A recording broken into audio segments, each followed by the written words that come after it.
I want to talk about emotional neglect in Mexican or Latino households, right? Hispanic households. One very interesting dynamic that I run across for a lot of people is either having an alcoholic father or an emotionally distant father, just I believe because of our cultural traits or cultural norms, right? Of we did have very strong machista roots where the man was supposed to provide. He wasn't supposed to do any household duties, and his only job was to provide a household, right? To bring money into the house. And there's a whole bunch of other qualities that go along with that, some that are more strong or severe. And at its core root, it's something powerful, right? It's the belief in the power of masculinity, and connecting to that in some ways now could even be beneficial for some people, right? But there's a lot of negative qualities that come along with it because there's a lot of ignoring other parts of life and aspects of what a human is, right? A total human.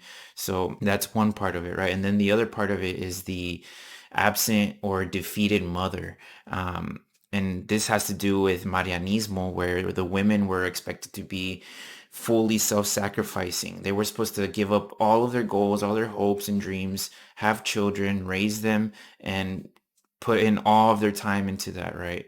And at the same time, those women were very unhappy, unsatisfied in their marriage. They were stuffing so much inside of them that honestly, I could even see it in my grandparents, right? My grandma on side of my family was depressed for a lot of her life, and she would always fall ill and never express it to anybody. And it was just the way she lived. She grew accustomed to stuffing everything.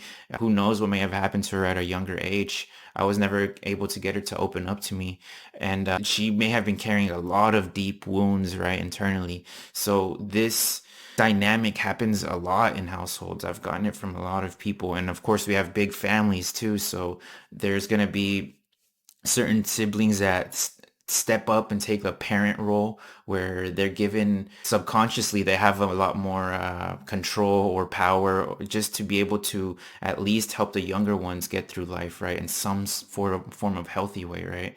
But at the same time, the younger ones or the middle siblings feel very alone. They've developed this core wound of not feeling like they're worthy, of feeling like they a shell, right, of a human. They never being able to express yourself or connect with emotions and find attunement, validation from a parent, being able to get guidance, being able to get empathy and compassion, nurture, right?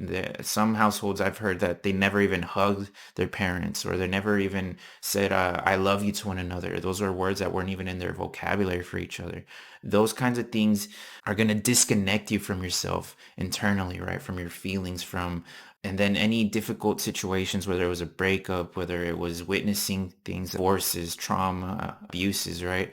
All those things are just going to naturally be stored inside and carried. And those kinds of internal situations transform and change into illnesses, into codependency, into people pleasing, into not knowing who you really are, what you want out of life, right? Of just simply coasting along with the first job you're able to get, which may be a low paying job, and then just slowly moving up and staying pretty stagnant in life, right? And at the same time, I see people that go through a lot of either mind numbing activities or addictions, whether it's gambling, video games, pornography, drugs and alcohol, right? Those are huge generational traumas in our families too.